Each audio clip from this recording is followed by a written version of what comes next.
दिल्ली की एक इमारत में 63 सालों का लंबे समय तय करने के बाद राष्ट्रीय स्वयंसेवक संघ ने अपने नए कार्यालय में एंट्री ले ली है। दिल्ली के झंडेवालान की केशव कुंज बिल्डिंग, ये नया नाम है आरएसएस के नए आलीशान दफ्तर का। राष्ट्रीय स्वयंसेवक संघ के प्रमुख मोहन भागवत ने केशव कुंज का उद्घाटन किया। आरएसएस का नया ऑफिस स्वयंसेवकों के लिए ही नहीं, आम आदमी के लिए भी कई सुविधाओं से लैस है। आरएसएस की भव्य बिल्डिंग के उद्घाटन के साथ मोहन भागवत ने कार्यकर्ताओं को भव्य कार्य करने का भी मंत्र दिया। उन्होंने कार्यकर्ताओं से कहा, जितनी भव्य बिल्डिंग है उतना ही भव्य कार्य भी करना है। ये मात्र बिल्डिंग है, इसमें प्राण अपने कार्यों से डालना है। बिल्डिंग है, बिल्डिंग में प्राण क्या है? बिल्डिंग में प्राण स्वयंसेवक है। स्वयंसेवकों का दायित्व रहता है अपने संचार से सर्वत्र सक्रियता, शुद्धता, सामर्थ्य, ये सब बातें बनी रहे। ये काम हम सबका है। जितना अच्छा ये भवन बना है, उत्कृष्ट बना है, भव्य बना है, ये प्रयास भी हमको उतना ही अच्छा, उत्कृष्ट और आवश्यकता अनुसार भव्य करना है। दिल्ली में राष्ट्रीय स्वयंसेवक संघ 1962 से झंडेवालान की अपनी पुरानी बिल्डिंग में काम कर रही थी।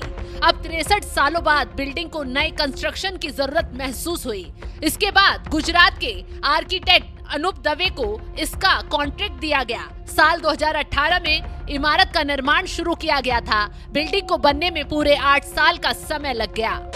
150 करोड़ की लागत से बना केशव कुंज 3.75 एकड़ में फैला है आरएसएस का नया ऑफिस।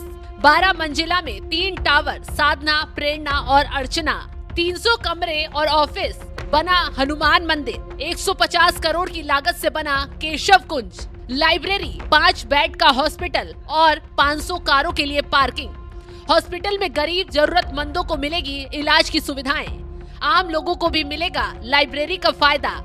लाइब्रेरी में 8,500 से ज्यादा किताबें, sewage treatment plant, hi tech auditorium. दावा किया जा रहा है कि बिल्डिंग के निर्माण में लगी 150 करोड़ की राशि 75,000 लोगों ने दान की है। इस दौरान मोहन भागवत ने अपने कार्यकर्ताओं को भटकाव की राह पर न चलकर अपने सिद्धांतों पर अड़िग रहने का संदेश दिया। उन्होंने कहा, हालात बदलने में समय नहीं लगता, बदलते हालातों में दिशा नहीं बदलनी चाहिए। यानी आरएसएस ने इशारों में यहाँ बीजेपी की बात की और अपने कार्यकर्ताओं को नसीहत दी।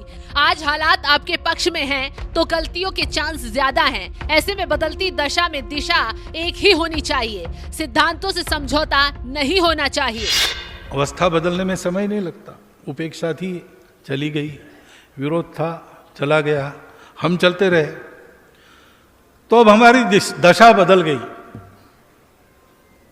बदलती दशा में दिशा नहीं बदलनी चाहिए, इसका ध्यान रखना पड़ता है। उपेक्षा ही हमको सावधान रखती थी। विरोध में विरोध ही हमको सावधान रखता था। अब चारों ओर अनुकूलता है, तो हमको अपने को सावधान स्वयं ही रखना पड़ेगा। क्योंकि इतनी अच्छी बातें संघ के बारे में कही जाएगी, वो परंपरा की दृष्टि से तो बिल्कुल सत्य है। तो केवल हमारी परंपरा नहीं, वो चलती है, वो वर्तमान भी है और भविष्य भी होगा। आरएसएस की नई बिल्डिंग को मॉडर्न और ओल्ड टच दोनों दिया गया है। साथ ही सूर्य के प्रकाश और वास्तुकला का भी पूरा ध्यान रखा गया है। इसके साथ ही साथ एक बार फिर आरएसएस ने साफ संदेश दे दिया, संघ देश की परंपराओं से चलता आया है, परंपराओं से ही चलता रहेगा। इन परंपराओं को साथ लेकर चलने से ही देश आगे बढ़ेगा।